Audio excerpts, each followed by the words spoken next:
கோயம்பேடு போகணும். எவ்வளோ? 100 ரூபாய். கார் இல்ல, என்ன பண்றது? போய் தானே ஆகணும்.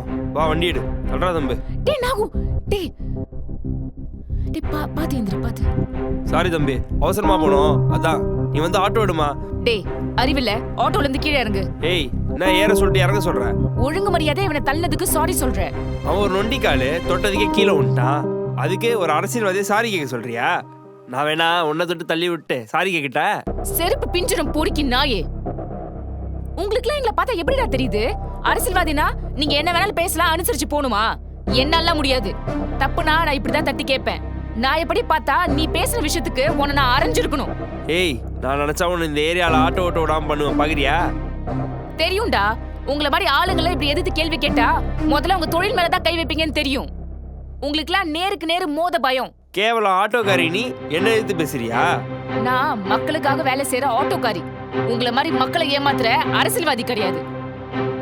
இந்த ஏரியால தானே இருப்ப. ஏய் முடிஞ்சத பாத்துக்கோ, கிளம்பு. அரசியல்வாதி பவர்னா என்னன்னு காட்டுறேன் இரு. போடா. வந்து இருக்குடி உனக்கு. என்ன வட்டி காசு கொண்டு வந்தா மேல வந்து தர மாட்டியா? உன்னை தேடி நான் வரணுமா? ஐயோ அப்படிலாம் இல்லம்மா, நீங்க ஏதோ வேலையில இருப்பீங்க தான் கால் பண்ணேன். காசு கொடு. இந்தாங்கம்மா. இதுதான் கடைசி. இனி ஒரு தடவை வட்டி காசு கொடுக்க வந்தா என்னை தேடி வந்து நீயே கொடு. நான்லாம் வந்து வாங்க முடியாது. சரிம்மா சரிம்மா. அப்புறம் கண்மணி சொல்ல மறந்துட்டேன், நாளைக்கு என் பொண்ணுக்கு பர்த்டே. பிரியாணி எல்லாம் போடுறோம், வந்துரு என்ன? கண்டிப்பாமா வந்துடுறேன்.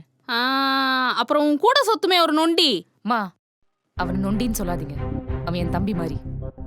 என்னமோ உன் கூட பிறந்தவ மாதிரி பேசுற. நீயே ஒரு அனாதை. அனாதை பொண்ணுதாமா. ஆனா என் கூட பழகுறவங்க எல்லாமே உண்மையா இருப்பாங்க, அன்பா இருப்பாங்க. அதனால என்ன அனாதையா உணர வச்சதுல அவங்க. எனக்கும் தான். நீங்க இப்படி காசு இருக்கிற திமிர்ல எல்லாரையும் இப்படி அலட்சியமா கஷ்டப்படுத்துற மாதிரி பேசுனீங்கன்னா நாளைக்கு பர்த்டே கொண்டாட போறீங்களா உங்க பொண்ணு, அந்த பொண்ணு கூட உங்களுக்கு உண்மையா இருக்க மாட்டா. இந்த உலகத்துல யாரும் அனாதை கிடையாதுமா. அன்பா அக்கறியா உண்மையா ஒருத்தவங்க கூட பேசினா கூட பிறந்தவங்க மாதிரி பாசத்தை காட்டுவாங்க. அத நான் உணர்ந்திருக்கேன். சரி விடு கண்மணி, நான் ஏதோ ஓப்பனா அனாதைன்னு சொல்லிட்டேன். நீ என்னமோ அதுக்காக ரொம்ப பேசிக்கிட்டே போற. நான் உண்மையை பேசுறேமா.